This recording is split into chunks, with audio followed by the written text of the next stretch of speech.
Hello, everyone, and welcome to another live episode edition of the Ordinary People Doing Extraordinary Things podcast. I'm your host, Carrie Roberts, and today I have two incredible guests. One is on their way. I have David and Mechelle Freeman. They are a power couple, as I like to say, and two extraordinary individuals. So David is here first. Welcome, David. Thank you for being here today. Thank you for having me. Excited to be here. So you played professional football, you work in fitness, you've done stuff with men's health, but I want to go back to the beginning and really understand, what was your first experience with exercise, with fitness? What was that like for you as a kid? Yeah, since I could remember, I always share the story as far as early morning runs and pulling tires with my father at the age of 8 with my sister that's older than me. She's 4 years older than me. So we always got up early in the morning around 5 a.m. We were pulling tires, running hills, and we thought that was just the norm at that age. So I've always been around fitness and health as a whole has always been something that has been foundational in our lives. So super glad to now be able to take a lot of what I learned foundationally and be able to spread that to the world. Was that though? So was your dad an athlete, or was he like, my kids are going to be amazing, I'm going to push them with tires? Like, where did this come from that he was like, let's go around the yard, come on? Yeah, no, both my mother and father both ran track, and my dad played football as well. And here comes my wife now. You can see her. Hi, Mechelle. getting a workout in. I like it. Mechelle was doing her own podcast earlier, so we are glad she's here with us as well. They're going to share the headset so we can hear her as well. Close. Yes. Hi, Mechelle. Welcome. Hey, glad to be here. Yes. Look, he didn't have a chair for me, so I had to go get a chair. So she was using it on her other live. So I mean, we only have one chair in the whole house. Only one chair in the whole house. Yeah. I love it. So David was just talking about kind of his growing up and running around with tires, and with his sister and his dad kind of pushing him. And you were saying both of your parents ran track and your dad played football. And played football, but he also was military, so we had a hyper focus on just health and fitness. It wasn't like he said that we had to run track or play football. He just wanted us to be, obviously disciplined within our day to day. So that's where I think the foundation came from.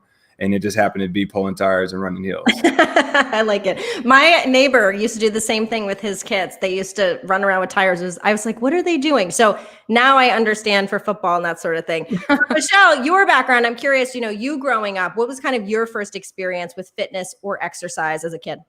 Well, I mean, my mom just wanted us to kind of find our space, find our voice. And so she wanted us to try different things. So whether that was Girl Scouts or sports or, just figuring it out. She wanted us to do something. And so sports is what really stuck with us. And when I say us, I have a twin sister. And yes. Are you identical? No, we're fraternal, but we were Lewis twins growing up. And now we're the Freeman twins because we both married Freemans. And so. Are you for real? Yes. Like just coincidence that happened? Coincidence. I found a Freeman right here, and she found a Freeman, and yeah. So my sister, we were the Lewis twins back in the day, and we were known to be fast on the soccer field and on a basketball court, and we found our space in sports, and then they said you have to try out for track, and so by high school we tried out for the track team, and then it grew from there. I love that. So, David, going back to you, so you played professional football.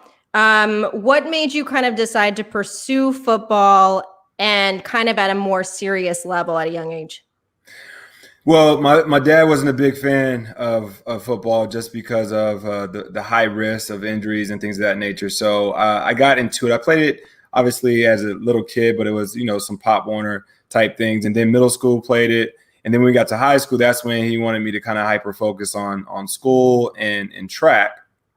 So the way I went about it in high school is I stayed after for tutoring, but I really was trying out for the team and ended up making the team. And within a couple of weeks, went from the JV to the varsity team.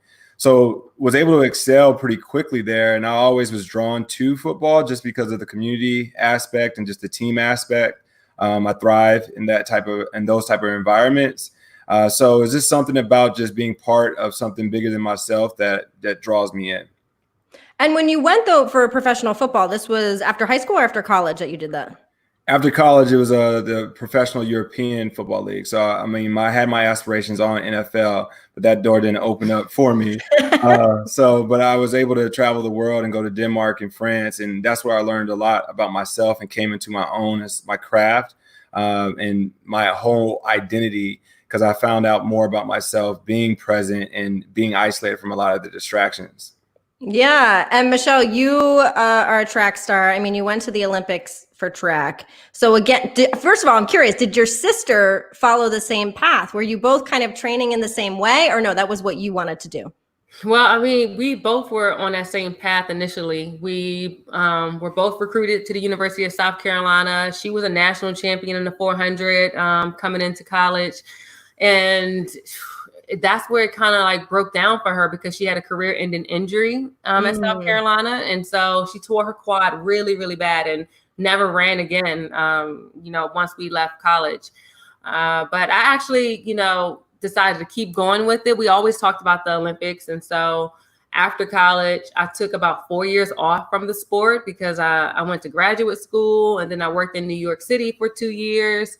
And so after those 4 years, I really considered training for the Olympics. And it was 2006. And I only had 2 years to kind of go from not running at all for the last 4 years to being athletic enough to make an Olympic team 2 years later. So everyone thought I was crazy, in 2006 when I left my job in New York and moved to North Carolina to start training full time. And that's actually when I met David around that time. But he was there along the whole journey in those 2 years. And that's really where it was a transformation mentally, physically, and spiritually for me to be even in a place to even consider that a possibility to happen. And it really did. I went from a cubicle to the Olympic Stadium in 2 years. That is crazy, which I want to, before we get into more details of that, I want to talk about the two of you, how the two of you met. And I'm curious, David, like what you see this girl, she's like, really, she's in a track. Like, were you attracted to her first? Was she attracted to you? Like, how did this work? Where did you all meet? So you remember MySpace, that whole platform? Yes. So I saw her on one of my, she was my childhood friend growing up. We ran track together, and she happened to go to the same university as my wife, Shell. Well, you said she, they thinking that's me. Demetria was your childhood. Okay, got it. Demetria, So Demetria Washington was my childhood friend that I grew up with, and she went to the same university as Shell, my wife. And I saw Shell and Demetria's top friends on MySpace. So I clicked on her profile, and then I sent her a message, and the message was simple, just, coming by to state the obvious. And there was no response. So I don't know what that means. Like, I didn't really like, I still don't really know. Sometimes you got to leave it to the imagination, but I mean, pretty much you said it yourself. She's an attractive female. She has this energy and this light about her. So coming by to state the obvious. But that didn't get any kind of response at that point. So I ended up coming back, following up a couple of weeks later, and I posted a picture on her wall. But you didn't state anything. What do you mean? You said coming by to state the obvious, like, but fill in the blank. Like, okay. Everybody who's watching right now, they get it. Right. But nonetheless, can we take a poll? Like, I just want to make sure, like, no one will get that. But so Mechelle, again, is a beautiful woman. She's an accomplished woman. So she probably is like, whatever, like, dude, like, I don't know about him. Right. And I think but I get what you were trying to say. There you go. Simple. David. But I needed more. Well, yeah. So I pretty much followed up. I'm pretty consistent. That's just me in life. That's with everything. I'm pretty consistent. I'm always follow up and follow through. So I ended up posting a message on her wall, and then she finally responded. Well, that's because he had no shirt on and he was hanging from the rafter, and like he had, and I'm like, well, what is he doing in this photo? And but it was the shirt. Don't make it seem like you just didn't post a shirtless like picture. No, that you did though. Like I said, consistency. Love this. Yes, you're like, let me try another angle. Yeah. Let me try another angle. Right. Right. And how long have you been together now? Since 2006, that's what is that, 14? 14 years. Yes. Oh, I love that. So at this point you were working in New York, Mechelle? Yeah, I was working in New York City, and he was living in North Carolina. Mm-hmm. And this was the time when I was trying to figure out, excuse me, where I was going to train. Yeah. And so it just happened to be in North Carolina. And so when I moved a month after we started talking on MySpace, it was an hour away from where he lived. And so we've been together ever since. That is so cool. So I'm curious. So you were at this point, David, done with the football career, right? And 2006, I was still in the mix. So 2006, I transitioned. So 2007 was like over in Europe and Denmark and France. And 2008 is when I started transitioning into the health and fitness industry. Yeah. Okay. We had a good France trip. It was, I went to go see him play while he was playing in France. It was amazing in the south of France.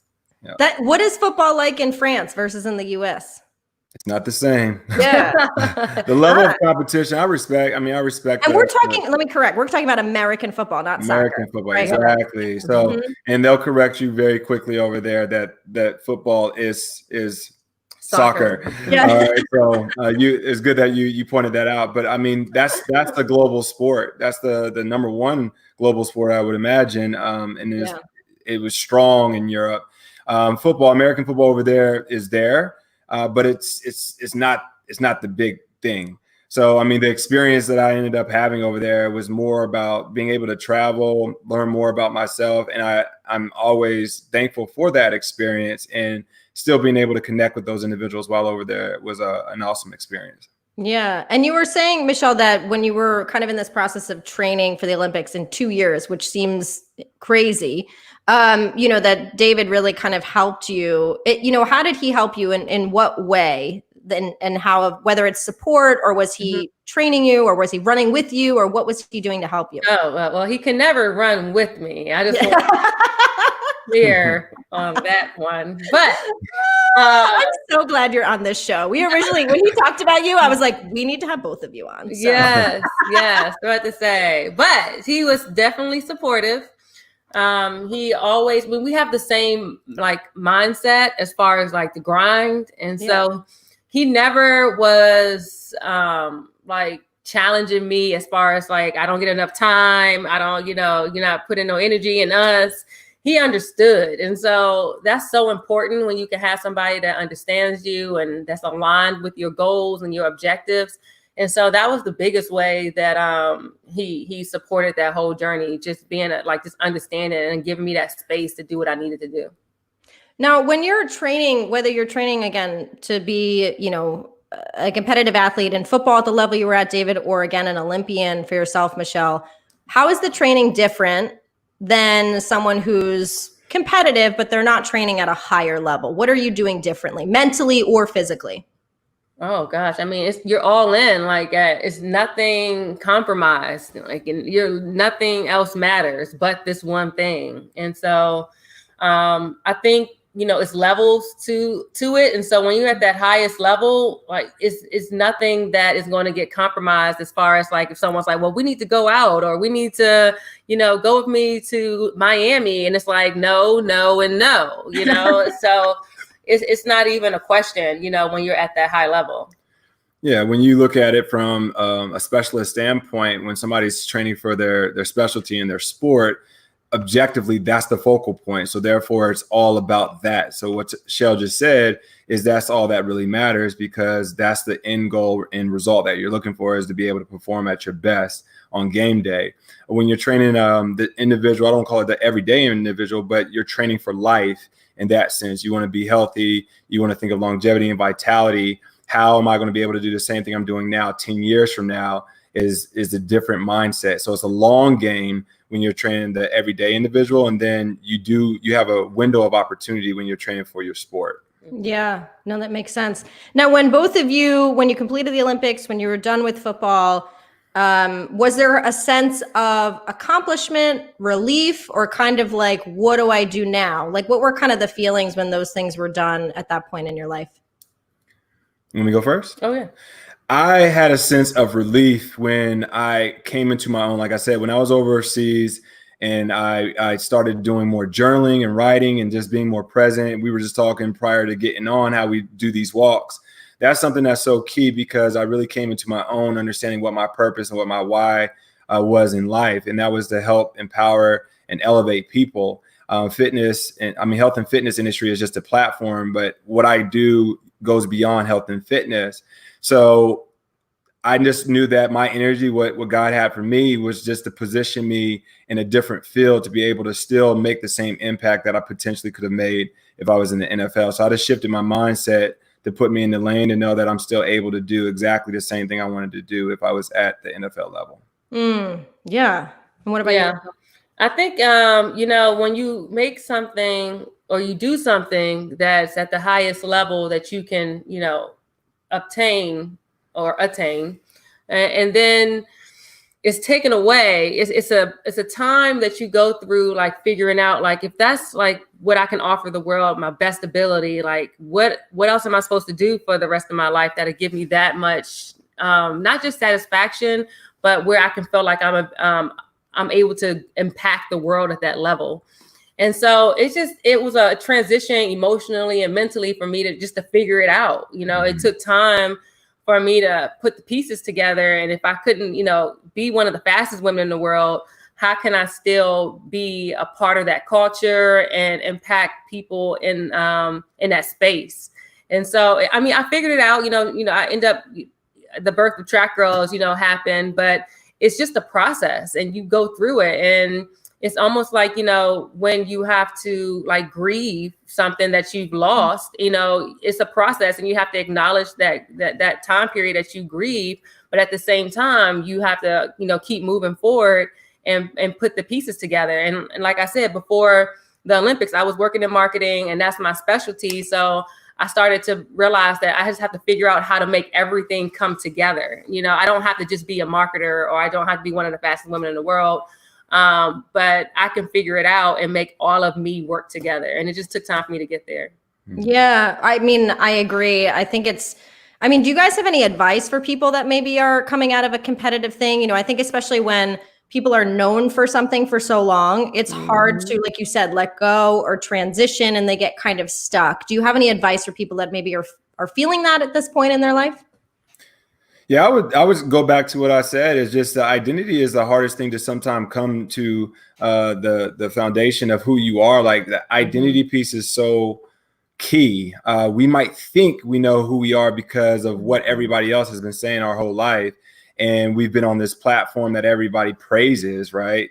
But you got to know who you are and what your core values are. When I think of my core values in this order, faith, family, fortune, when you think of those three elements, how that can go beyond today, right? My faith, the discernment, allowing me to know who I am and what it is that I'm doing and living on purpose within my faith, right? My family, they're my rock. I can do any and everything knowing that they got my back. That's my family. And my fortune, which most people might think, I'm thinking financially here, but I'm thinking my health, my happiness, all those things are what I'm fortunate for. And that yields probably the wealth that comes with it. So understanding who you are, understanding your personal mission and vision, start there, because our identity is sometimes so lost into what we think others say and think about us versus us feeling and knowing who we are to ourselves. Yeah, that's so true. I agree. Exactly what he said. He said, you start again. And I had to figure that out. It's not that I'm the athlete, but more about, he said, what matters to you? Like, what are your core values? Who are you? What makes you happy? What do you feel you're strongest? What are your passions? And when you identify those things, then you can go back and start there. And the way or the vehicle that you communicate those things change. And so you can't just look at the vehicle, because when that is taken away, it's like you don't know how to communicate it anymore. Yeah. So you have to just go back to the source and go there versus the way that you express it. Yeah, very well said. You have two young kids, correct? Yes, 6 and 4. Little. So I'm curious, because you're both very competitive, hardworking people, but you're really about these values. How do you do that with your kids? I know they're still young. Do you see them having those same qualities, that they're excited about being athletic or exercising, or not really? Yeah, it's a discovery process. I mean, and that's the beautiful part about it. This is our first time being parents, and we always joke about this is our first time being in a marriage too. So we don't have all the answers. It's a discovery process, and we're learning as we go. When it comes to kids, we know how we were raised, but that's not necessarily saying that we should raise our kids the same way. What can we take from how we were raised and then evolve that and reinvent certain things? So when it comes to our kids, we instill these values at night, in the morning when they wake up. I'm smart, I'm strong, I could do anything, I'm beautiful. You know, they say these things over and over because words do mean something. I know people say sticks and stones may break my bones, but words never hurt me. But words have power. So that manifestation of what they're saying daily, we put that as a foundation for them. And then when we say discovery, if they say, hey, I want to do this or I want to try this, then we push them in that direction and allow them to go through that discovery process. But it's not saying you need to play football, you need to run track. We allow them to kind of make the decisions of what they gravitate towards. Yeah, 100%. I mean, of course, that's what like they're going to say. Is Bane playing football? Is, you know, are they running track? But I mean, it's no pressure. It's really no pressure. No. I never had any pressure. Like my mom really didn't give me any pressure. It was all about access for my mom and making sure we had access. And so that's the same approach we take with our kids. It's just like giving them access. You want to try, you know, Boy Scouts, like my mom, you want to try baseball. Like we ask them, what do you want to try? What do you want to do? And like if we start recognizing things that, you know, that they're strong. And so I'm like, you know, I can see Bane in performing arts school, you know, and I've always said that. So it's just like identifying those things where, again, going back to like, where do you see them happy? Where do you see them at their strongest? And then put them in those environments for them to kind of see, you know, what sticks. I just love the two of you, and I love the two of you together. I think it's really great. So trying to transitioning to kind of what you're doing now professionally. So again, you were kind of doing this really competitive thing. You know, David, you're working for Lifetime Fitness now. Like you said, you're kind of training and working more with people that are just trying to be healthy every day. And Mechelle, you have your company, TrackGirlz. Can you kind of talk about what you're doing and how that's different from maybe what you were doing years ago for yourself or with others? Well, I mean, TrackGirlz, like I was saying, that was pretty much the how I figured out how I can put all of me in one space. And so, you know, after making the Olympic team and running a few years professionally, you know, I had to retire because I had a back injury. So I had to figure it out what's next. And I went back into marketing and found myself back at the agencies, but I found myself unfulfilled. And so I was like, man, I just went from like an extreme high. And then now I'm in this meeting and, you know, one of the account executives are like, did I get those notes? And I'm like, you know, this is not what life is about right now. And so I'm like, you know, I do have an interest in marketing, but, you know, what else can I do? And so I started thinking about, you know, who I am, and track is a part of that. And, you know, I've been called a track girl since I was 14. It's a real community. It exists. And it's, you know, I was like, how can I bring this brand to life? And, you know, TrackGirlz is a brand, you know, it's a community of influential women. They're successful, they're impactful, they're role models, they're world-class talent, beautiful. And I'm like, you know, I can just, you know, trademark this name and like, you know, put some things on paper and like help change girls' lives. And then going back to, you know, that access point, you know, I can give them access to a sport that changed my life, a sport that's proven physical, emotional, mental benefits for girls, you know, access to higher education for girls. And so I was like, you know, I'm just going to start this nonprofit. And I did. Well, actually, I started out as a business first. And then I realized that it was, you know, I needed to make it a nonprofit just because of the impact that it was having. And so, you know, I just started having these camps and started, you know, giving them access to world-class athletes where they could spend a day with them and, you know, hear from them and that direct one-on-one time. And then we went into, you know, starting a grant program where if girls have barriers or being able to participate in the sport, whether recreationally or competitively, how can we remove those barriers? If they needed shoes, if they needed transportation costs. And then, you know, finally, it just came to life, and TrackGirlz has now been about 5 years now, and it's ebbed and flowed. Like sometimes even with that, you have challenges because it's like, oh, I'm pouring so much into it and I wasn't getting anything back. You know, no one was really seeing like all the work I was putting in. But, like anything, it's a roller coaster. You're having good days and bad days. But it was that one thing that allowed me to be all of me, show all of me, and still impact the next generation. So I just have been sticking to it, and it's turned out to be something good for myself, but good for everybody involved. And just a follow up to that, what made you decide, because you said you decided to change it to a nonprofit. So what was the difference for you from it being a for-profit business versus nonprofit? Oh man, when it was a for-profit, I had this conversation with one of my coworkers, and I was having a conversation of why he thought he didn't have any track and field athletes on his roster. And he told me that track and field athletes just weren't relevant outside of Olympic years. And I was like, okay, I can see what he's saying, but I wanted to change that. And so my first thing was like, well, how can I just give him a platform, and I'm going to start a business, and I'm just going to sell shirts, and I'm going to have camps and show them and connect the girls to the athletes. And it was just about, with me, I always thought, even in college, my degree is in advertising, and I always had that track. I always had that track in college where I could choose nonprofit or advertising. And for some reason, I always thought nonprofit, it just meant nonprofit, which was no money. And I was like, and so like, I always related that to that 18-year-old was like thinking no money. And I was like, well, I can't start a business with no money, and nonprofits, you don't get money, but I just didn't know.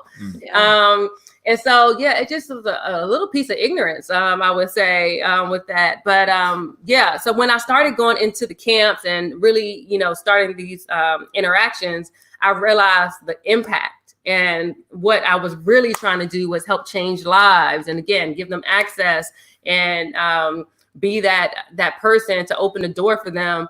And when I realized that was the purpose, then I knew the structure of the business had to change for the vision to come to life as it needed to be.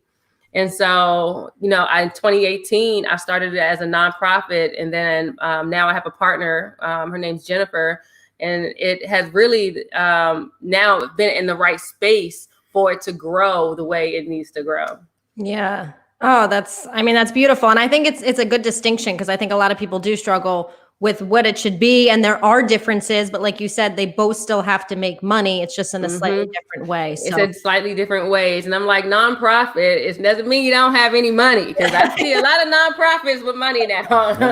But it's just, that's not the core business. It's not about you don't have shareholders where you have to make sure what's the bottom line. That's not the driving factor of the business. David, what about you? Like you said, you work for Lifetime Fitness and their Alpha program. How has that been for you, that transition from, again, being this competitive athlete to kind of working with, in a sense, everyday people for the most part, I would assume? Yeah, I always like to challenge the status quo. And I know that the title in itself says National Brand Program Manager for Alpha, but I like to dip my toes in a lot of different projects, because it's something about touching more individuals to make a deeper impact and influence. So through Alpha, using that platform, my focus is always elevating and empowering coaches to be better.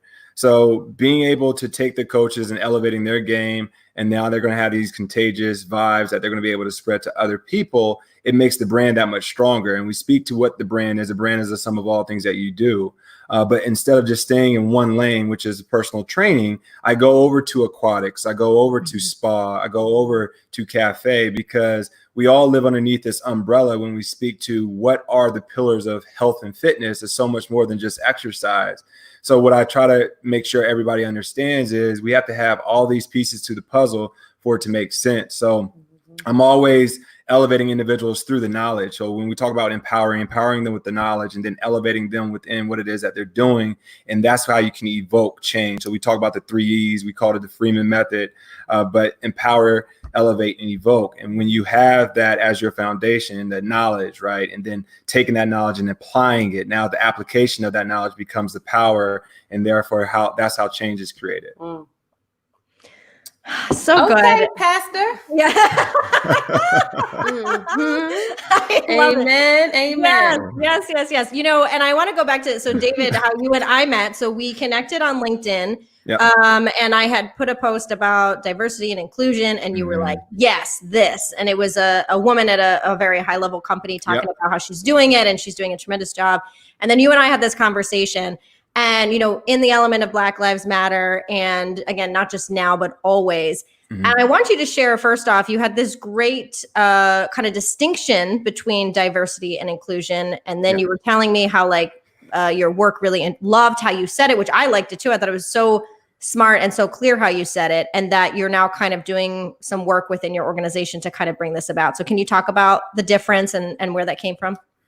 Yeah, so with Lifetime, we now have our Lifetime Inclusion Council, and I'm the right-hand man to the chair, who is David Patron Suave. So I'm super excited to be that inclusion director and helping assist the company in creating the change. And when we first was coming up with this, we were challenged with what's diversity mean to you and what's inclusion mean to you. And in my head, I always like to draw a parallel or some type of nostalgic type feeling to individuals to make them say, aha, and have that aha moment. So when I think of individuals as a whole, each individual, I said early on, is unique within their own. So we all have these unique superpowers, if you will. And within those superpowers, how you bring them out and how you share them with the world is what makes you unique. And that's what makes our world diverse. So when you think of it, the metaphor that I gave you was, think of the Avengers and having Black Panther, Black Widow, Iron Man, Thor, and all these different superheroes. They each have a superpower, and respectively within their own superpower, that's what makes them, you know, unique and powerful. It's not until they actually come together, right, that they can actually now become inclusive of what it is that they're trying to achieve, whether that's taking down the nemesis of, as far as Thanos at this point in time, whether that's racism, racial equality, sexism, whatever it may be. They have to come together, and together is how they actually create the change. They can try to do it individually, but what happens is they probably get knocked down, or the progress is so slow that it's not seeming like anything is changing. So the metaphor is pretty much, each one of us are superheroes, but it's when we come together as the Avengers, is what I said, that's where the change comes about. And that's what inclusion is. Not only being at the table, but having a voice and feeling like you belong is the inclusive piece. Wow. Yeah. I mean, 100% agree. I think it's, again, very clearly stated. Yeah. It's very challenging. I mean, for me, let alone people like yourself, to kind of hear why so many people have such a hard time understanding it. And I love that you're able to kind of bring this into your organization. So I'm curious, you know, when I asked both of you what the title of this should be, David said, let me ask my wife. And Mechelle said, why don't we call it Breaking the Mold? And I'm curious, when you think of breaking the mold, I mean, we're talking about a lot of things here. You're breaking the mold as a human being, as someone in the Black community, as a couple, that you're both really doing these intense, incredible things and still making time for each other and your kids. You're creating a business, right? You're breaking the mold in a lot of different ways. So I'm curious, Mechelle, what does that mean to you when you say that? Oh my goodness. I mean, it's a time where we have been figuring it out. But, you know, breaking the mold is really just about like making your mark in your new way. Like, it doesn't have to exist already, but that doesn't mean that it's not going to exist one day. And so it's really like, just keep hammering at it until you like break it and shape it into something that makes sense one day. And you don't really know like what that shape is going to be until you just keep going and going and going. And then one day it's there. But each day is new to us. And, you know, we have kids and who have been gone for a month now. Yes. A little vacation. Yeah, a little vacation. But it's really just, you know, when something is just not there yet, not being discouraged and knowing that it can. And so, you know, we've just really been trying to find ways to how we can break the mold together. You know, that's been new for us, especially during this time with the pandemic. We've been working together in more creative ways than we ever have before. And so we just want to just, you know, be an example for, you know, our children and have a legacy of demonstrating ways that you can, like, you know, create new paths and be a trailblazer, and don't get discouraged when you don't see it in a way that you think it should be, because that doesn't mean that it shouldn't. It just means that it's not yet. Yeah. And you have the ability to shape that. And so you have the ability to break that. And so when we think about breaking the mold, that's, our encouragement to just keep pushing forward each day. So good. So now my question is, like, after especially spending so much time together during quarantine, do you have I don't know, like David and Michelle's, I feel like you guys need some sort of where you listen in an audio experience, like David and Michelle in your ear, where they're giving you, whether you're training or advice, you both have these great ways of kind of explaining things. You've been through all of these things as an athlete yourself. Have you thought about ways that the two of you could work together more, especially within this kind of health and fitness and kind of personal growth space? I think it's all been coming new to us. Now, since David forced me to work out with him, as his assistant on these videos that we were doing, then people started seeing us together. Yeah. And so they started asking us, hey, can we talk to you guys together? Can you and your wife come lead this workout for our company? And so we're learning too that even together, we are even more impactful and even more powerful. And people have been telling us that before, how come you guys don't do anything together? But yeah, like David was saying, with the whole analogy with the Avengers, yeah, it's the same thing. We've been in our own silo spaces, and me as a coach and leading TrackGirlz, and then him as a coach and with Lifetime. But now with this time, us coming together, there have been some new ways that we're seeing the freezies. The freezies is a thing, and we can actually come together and really make some big impact together. So it's new for us too, working together, and I think it's something that we actually like, and we talk about even more of how we can continue it and come together to do big things together. Yeah, David, any thoughts? That's what I meant by coming by to state the obvious. It all full circle. Okay, yeah. I mean, you're right. I did breed. I breeded myself. I knew exactly why I should marry him. So I breeded, and I knew that we can have an empire, not just money, but together. I knew that we can be special together. Well, I think again, from just David and I spoke one time on the phone, but now meeting both of you here for the first time, I really see the nice connection between the two of you. It's like you were just saying, David, you both kind of have these strengths, but they're complementary to one another. And I love the way you support each other. Michelle, when you were on your call today, he sent it to me. He's like, hey, Michelle's on right now. He's so proud of what you're doing. Aww. And I think it's great to hear you're so supportive of him. And I think that's, first of all, it's how we should be as people, but as a couple, it's really lovely to see. Oh, I don't want everyone out there to think we're perfect. No. Right. Yeah. It's a whole other episode. It's a whole other episode. Yeah. The other side. Exactly. The other side. No, but we've always, we get each other at the core and at the foundation of it. Like I said, even when I was training in Beijing, he never questioned the ambition, and I've never questioned his ambition. So we definitely want each other to be successful. We want our family to be successful. And we see the work that we put in. And so, when I see the work that he, gives and pours into it, I want him to receive that back. And I feel like he, of course, wants the same for me. 100%. So wonderful. So if people want to connect with each of you, I know you kind of have your own websites and Instagram, where can they do that? So my Instagram's at Freezy30. So FREEZY 30. It's probably the best way to connect with as far as the socially. I'm pretty responsive, as you've probably seen on there. But no, don't be DMing him though. Yeah, I check his DM. Coming by to state the obvious DM. Yeah. But you also have you've been doing workouts for men's health as well, right? And you were telling me it's consistent. So when is that? So every Wednesday at 12 p.m. Eastern time, I go on IG Live and do a little workout, and then I do a Q&A. And I usually always have a theme. I'm huge on acronyms. I think that's the best way that I learned things when I was growing up through school, for me to be able to remember exactly what it was that I studied. So we always have a theme. So last week was focus, this week was life, and they each yielded an acronym. Focus was finding original, creative, unique solutions. That's to problems that we have in the world instead of talking about the problem, create the solution. And then this week was life, which the acronym is love, inspire, forgive, engage. And if you live your life like that, you'll have a nice life. Yeah. So coming from Aristotle. Yeah. So, Gandhi over here, you know, when we have conversations, I tell David to stop talking to me like he's on a podcast, you know. And so, like, that's well, at what least he you does. know it's always me. It's really him. It's really him. Like, I just want a regular conversation. Oh my God.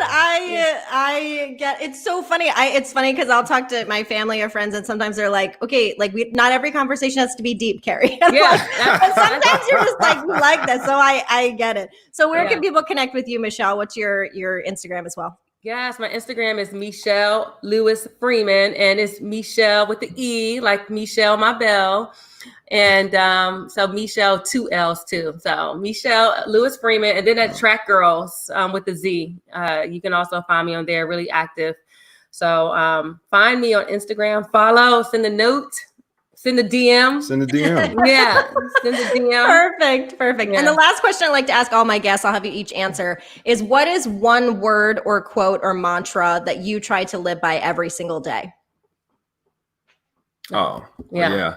Mine's is be the change. It's from Gandhi, actually. Told you, Gandhi. Told you. I love it for what it stands for. Is like usually we always talk about X, Y, and Z. You've heard people say lead by example. So if you want to see the change, like lead by example, be the change that you wish to see in this world. So that would be mine. Yes, and mine is impossible is nothing. It's a Muhammad Ali poster that I had while I was training. I would take it down, fold it up, and tack it on whatever hotel wall I was, staying in whenever I traveled. And it was my mindset whenever I quit my job and was really training for the Olympics, and was like, impossible is nothing, because everybody thought it was impossible. Not me. Except David. No, and my mom. Yeah, but in Y&R because they sponsored me. But anyways, but yeah, really impossible is nothing. Like knowing that if you can really see it for yourself, that you can make it happen. I love it. Well, thank you both so much for sharing your story. I love the interaction between the two of you. I'm excited to see what you do together as well as what you're pursuing on your own. So I thank you both for being here. Thank you for having us. It's a pleasure.